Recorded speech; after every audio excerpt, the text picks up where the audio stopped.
नमस्कार दोस्तों, आज का हमारा विषय है परस्पर एक दूसरे को सहयोग करें या मदद करें। दोस्तों, वर्तमान परिस्थिति को देखते हुए हम कह सकते हैं कि ना धन दौलत काम आ रही है, ना रुतबा काम आ रहा है। सिर्फ काम आ रहा है तो एक दूसरे का सहयोग और एक दूसरे का समर्पण। तो दोस्तों, जीवन में याद रखें आप कि हम किसी की मदद कर सके या किसी को सहयोग दे सके, वही हमारी सच्ची सेवा है।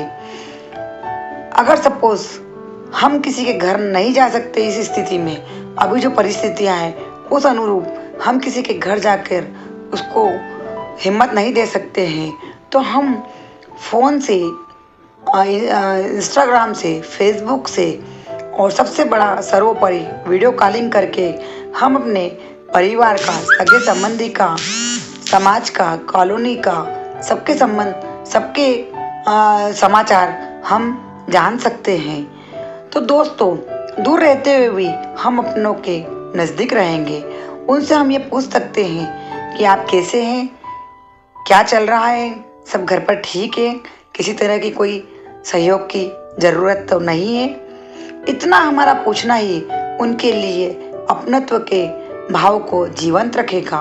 उन्हें एहसास होगा कि मेरा मित्र मेरा है, मेरा भाई मेरा है, मेरी बहन मेरी है। तो दोस्तों, जीवन में यह एहसास हम हर पल अपनों को करा सकते हैं कि हम आज भी आपके साथ हैं, आज भी हम आपके अंतर्मन से आपके सुख दुख के साथ ही है।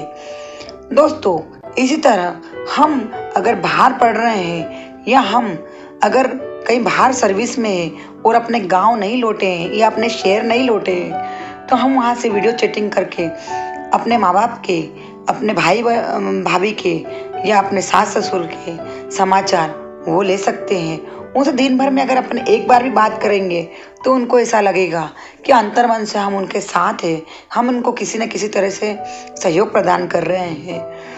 तो दोस्तों, इसी तरह हमारे पड़ोस में अभी ये स्थितियाँ है कि हम पड़ोसी भी आपस में एक दूसरे के घर आ जा नहीं पा रहे हैं, लेकिन हम उनसे फ़ोन पे तो हालचाल पूछ सकते हैं, जान सकते हैं, और कहीं उनको सहयोग की ज़रूरत है तो वो सहयोग हम किसी न किसी माध्यम से कर सकते हैं। तो दोस्तों, इसका एक एग्जाम्पल बताती हूँ त्वरित। अभी 2 दिन पहले की ही घटना है कि सत्य घटना है कि एक माताजी गई, गेट खोला और पास में गई और वहाँ से नमक मांग के लेके आई। बेटा ये सब देख रहा था। बेटे ने कहा कि मम्मी, किराने का इतना सामान कल ही आया और अपने घर में इतना सारा नमक रखा है और आप पास में आंटी से नमक मांगने क्यों गई? तो उस माँ ने जो उत्तर दिया उसको आप जरूर गौर करिए। माँ ने कहा, बेटा, पड़ोसी सक्षम नहीं है और उनको रोज किसी न किसी चीज़ की आवश्यकता होती है। वो किसी न किसी चीज़ को अपने से सहयोग के रूप में रोज मांगते हैं। कहीं उनको ऐसा नहीं लगे कि हम इनसे रोज सहयोग ले रहे हैं तो कहीं हम इनके एहसान तले ना दब जाएं, यह हम पे एहसान हो रहा है। तो उस एहसान रूपी बात से उनको निकालने के लिए मैंने नमक की आवश्यकता नहीं थी, फिर भी नमक मांगा ताकि उनको ये लगे कि मेरे पड़ोसी को भी ज़रूरत पड़ सकती है, मेरे पड़ोसी को भी मेरी मदद चाहिए। बेटा सुन के दंग रह गया और माँ के पैर में पड़ गया और माँ से बोला, माँ, आज समझ में आया कि औरत भगवान का रूप होती है। माँ, मैं आपकी बात को इतने गहराई से कभी समझ ही नहीं पाया।